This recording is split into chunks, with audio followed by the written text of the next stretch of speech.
Dear student, chapter 1 के बाद अब हम स्टार्ट कर रहे हैं चैप्टर नंबर 3 गुडविल। उसमें जो डिफरेंट मेथड सीखने वाले आए उसमें सबसे पहले मीनिंग ऑफ गुडविल। तो गुडविल क्या है? तो goodwill is the value of reputation of A firm in respect of the profit expected in future over and above the normal profit earned by other similar firms belonging to the same industries। मतलब हमारी जैसी same business में और कोई industry मतलब कोई भी firm है वो जो नॉर्मली प्रॉफिट अर्न कर रही है उसको हम बोलेंगे एक्सपेक्टेड प्रॉफिट। ये एक्सपेक्टेड प्रॉफिट से अगर कोई फर्म ज्यादा कमा रही है, ज्यादा अर्न कर रही है, तो वो रेप्यूटेड फर्म है और उसकी गुडविल होती है। तो उसमें such excess of future profit over the normal profit is known as super profit, and thus goodwill exists only when the firm earns super profit. Goodwill is shown as fixed asset of the business because it increases profit earning capacity of the business. In simple words, goodwill can be defined as the present value of a firm's anticipated excess earnings. Now, nature of goodwill. Goodwill, it is an intangible asset.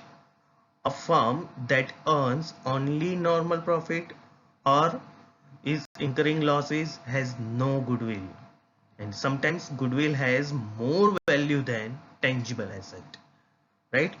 Now, method of goodwill.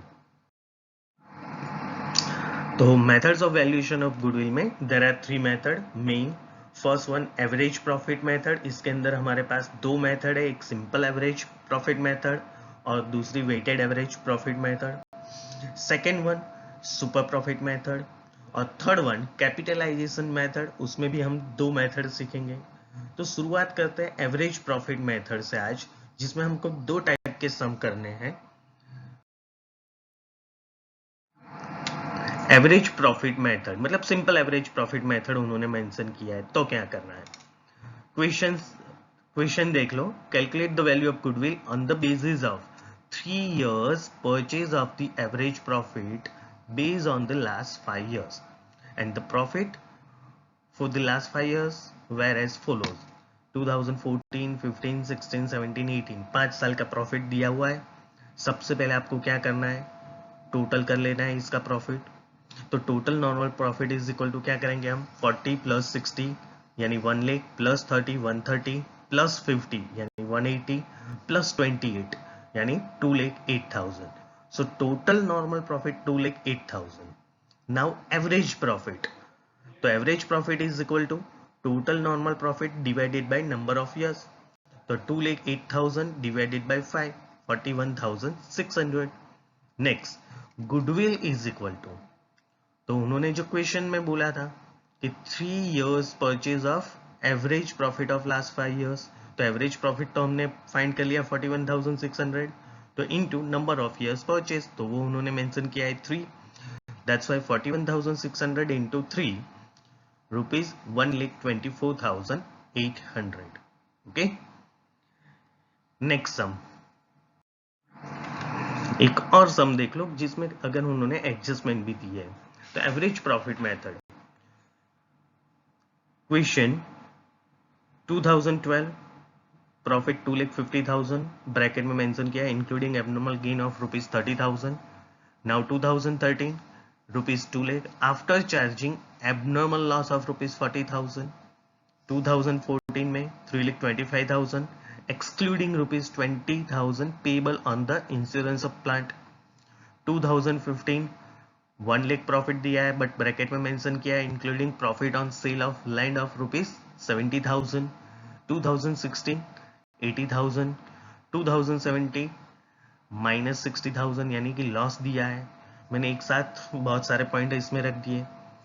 याद रखना है कि average normal profit लेना है, मतलब कोई abnormal gain या abnormal loss है, राइट, तो उसको कैंसिल करना है। और क्या याद रखोगे, अगर प्रॉफिट या गेन कैंसिल करना है, प्रॉफिट या गेन कैंसिल करना है तो वापस माइनस कर लो प्रॉफिट में से।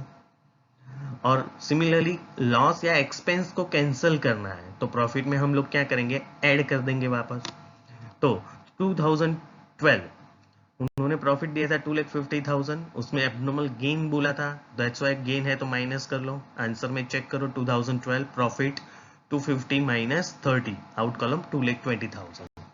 2013 प्रॉफिट 2 लाख, बट उसमें मेंशन किया हुआ है एबनॉर्मल लॉस ₹40,000, तो वो वापस ऐड करेंगे तो 2 lakh plus 40, that's why 2,40,000। Next one 2014 3,25,000 profit but excluding of ₹20,000 payable on the insurance of plant। अब इंश्योरेंस ऑफ प्लांट, इंश्योरेंस तो रेवेन्यू नेचर का एक्सपेंस है तो वो तो माइनस करना ही पड़ेगा, तो वो आउटस्टैंडिंग है माइनस कर रहे हैं, तो प्रॉफिट 3,25,000 में से कोई एक एक्सपेंस आप पेड कर रहे हो तो 20,000 माइनस करो तो प्रॉफिट रहेगा 3,05,000। नाउ 2015 1 लाख, तो उसमें क्या मेंशन किया है, profit on sale of land, मतलब एबनॉर्मल प्रॉफिट है तो वो क्या करेंगे लेस, तो 1 लाख माइनस 70,000 30,000। 2016 और 17 में कोई एडजस्टमेंट नहीं है, बट 16 में प्रॉफिट है दैट्स वाई प्लस 80,000 और 17 में लॉस है दैट्स वाई माइनस 60,000। और नाउ टोटल करोगे तो 8,15,000, तो टोटल नॉर्मल प्रॉफिट हो जाएगा आपका 8,15,000।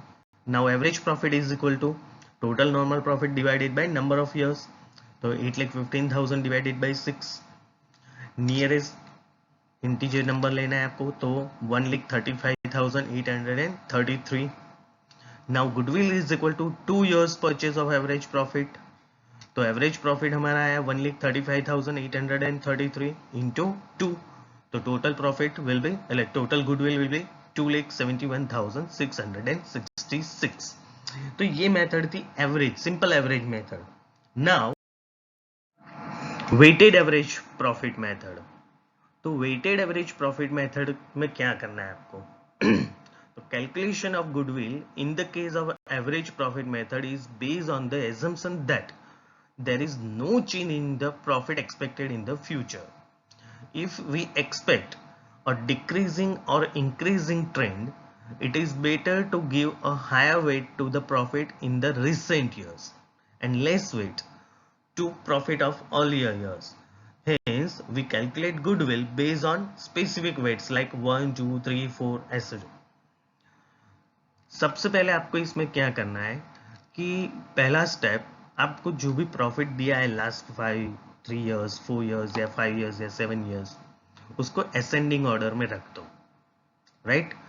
फिर उसके सामने वेट असाइन करो, और उसके लिए क्या याद रखना है, पुराना साल जो है सबसे पहला उसको 1, उसके बाद वाले 2, फिर को 3, उसके बाद वाले को वेट देना है 4, तो जो लेटेस्ट ईयर आएगा उसको सबसे हाईएस्ट वेट मिलेगा। स्टेप नंबर 2, अब जो आपका प्रॉफिट है और उसके बाजू में आपने वेट रखा है तो वो दोनों का मल्टीप्लिकेशन कर दो। स्टेप नंबर 3, जो ये दोनों का मल्टीप्लिकेशन मतलब प्रोडक्ट आपने फाइंड किया है उसका टोटल कर लो और वेट का भी टोटल कर लो। और after that step number 4, weighted average profit is equal to total weighted profit upon total weight, मतलब आपने जो प्रोडक्ट का टोटल किया है वो अपॉन में टोटल वेट करना है। और लास्ट कैलकुलेशन ऑफ गुडविल, तो वो तो पहले भी कर रहे थे, उस हिसाब से goodwill is equal to average profit की जगह पे यहाँ पे हम वेटेड एवरेज प्रॉफिट लेंगे into number of years purchase. तो सम चेक करते हैं कि वेटेड एवरेज प्रॉफिट मेथड के हिसाब से एक क्वेश्चन आपको दिया है 2014, 15, 16, 17, 18। प्रॉफिट देख लो, असेंडिंग ऑर्डर में दिया है 14,000, 18,000, 22,000, 38,000, 50,000।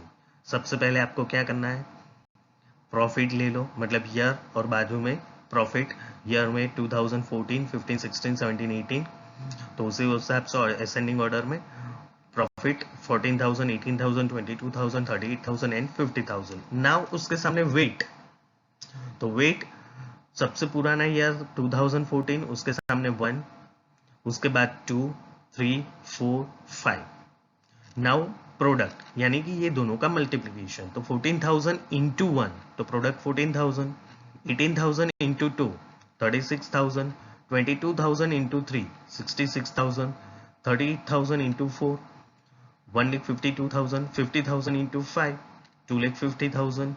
नाउ वेट का टोटल कर लो कि 1 + 2 + 3 + 4 + 5 that is equal to 15. Similarly product का टोटल कर लो 5,18,000. Now weighted average profit is equal to sum of product मतलब total weighted profit upon sum of weights मतलब टोटल वेट. तो 5,18,000 डिवाइडेड बाय 15.